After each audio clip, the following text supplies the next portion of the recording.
अपने नेताओं को पार्टी की ज्यादा चिंता है, समाज की चिंता नहीं है। हमको समाज के लिए काम करना पड़ेगा। मैं तुम लोगों से दो बातें करता हूं।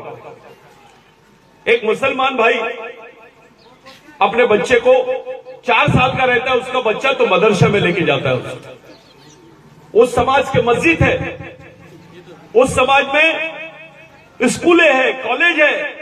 वो 4 साल के बच्चे को बताते हैं ये कुरान है बेटा, ये तेरे जीने मरने का रास्ता है, इसको लेके चल, तू आगे बढ़ना है तो तेरे को चलना पड़ेगा। तो वो समाज का पढ़ा लिखा आदमी से लेकर कागज चुनने वाला आदमी भी मस्जिद में एक जगह बैठता है और वो समाज को लेके चलते हैं। वो अपने बच्चे के हाथ में कुरान देता है। एक बौद्ध भाई जिनको कभी ये लोग सब लोग पूरे देश के लोग अछूत बोलते थे, आज देश में एक ताकत बन के उभर गए हो। वो अपने बाप बच्चे के हाथ में बोलता है, बाबा साहब का एक ग्रंथ देता है, बुद्ध और उसका धम्म। ये बाबा साहब का एक ग्रंथ देता है और बोलता है बेटा ये रास्ते से चलो।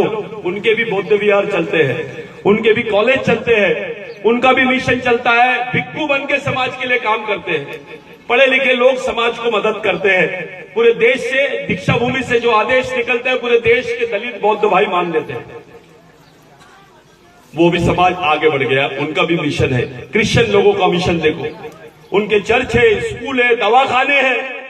उनके लोगों के 16 साल की भी लड़की रहेगी तो सफेद कपड़े पहन के समाज के लिए काम करने से लग जाते हैं। ब्राह्मणों को देख लो, अपने बच्चे को आरएसएस में डालते हैं। पूरे मंदिरों में उनका कब्जा है, आज देश में राज है उनका। वो भी अपने बच्चे के हाथ में रामायण महाभारत देते हैं, उनको बताते हैं ये रास्ता है, तुम्हारे को बेटा आगे बढ़ना है, ये अपने इसमें अपना इतिहास है, इसको लेके चलो। आपको अगर आपके बच्चे ने बोला,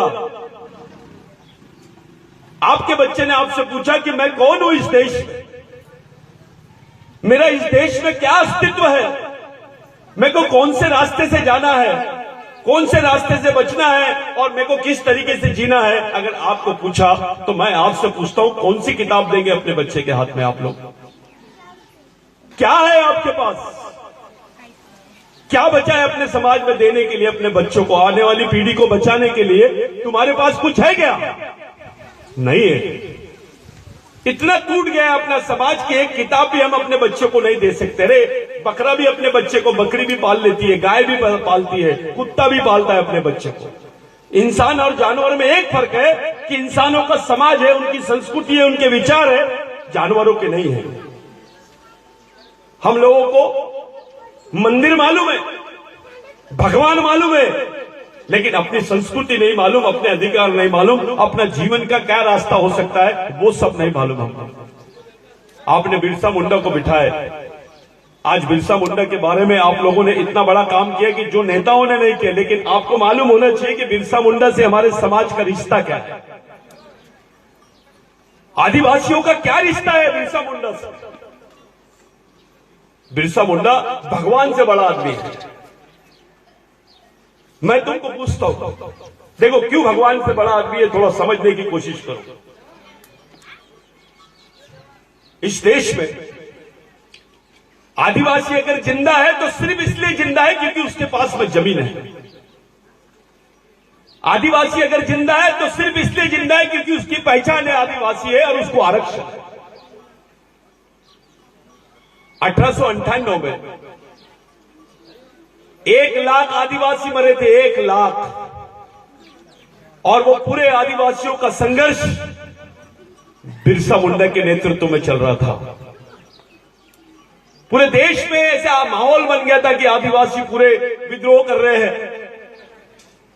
और 1 लाख आदिवासी मारे गए। सेकेंड वर्ल्ड वॉर में भी इतने लोग नहीं मरे, द्वितीय विश्व युद्ध में भी जितने लोग नहीं मरे हैं उतने जमीन के लिए आदिवासी लोग मरे हैं। और उसी से घबरा के अंग्रेजों ने ब्रिटेन में कानून बनाया। जब अंग्रेजों का 7 देशों पर राज्य था, उन्होंने कानून बनाया कि आदिवासी की जमीन गैर आदिवासी आदमी नहीं ले सकता है, और गैर आदिवासी तो क्या सरकार भी नहीं ले सकती है। यानी आदिवासी इस देश का मूल मालिक है। ये बिरसा मुंडा के आंदोलन से हमारे समाज में आया, देश ने जाना उसको और हमारे बीच में अधिकार मिले।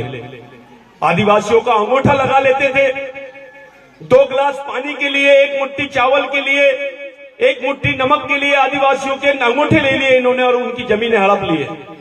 ये बात बिरसा मुंडा को मालूम था, इसलिए बिरसा मुंडा ने एक कानून बनाया। तब कोई देश का संविधान नहीं था, तब जो भी चलता था अंग्रेजी हुकूमत के माध्यम से चलता था।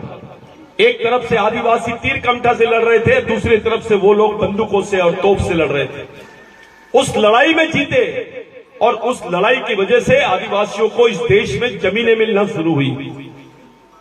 आज जो तुम्हारे पास 5 एकड़, 2 एकड़, 3 एकड़, 4 एकड़, 5 एकड़ जमीन है, ये केवल और केवल बिरसा मुंडा के आंदोलन की वजह से है। किसी राजा ने नहीं दिया। राजाओं ने तो पंडों को जमीन दे दिया।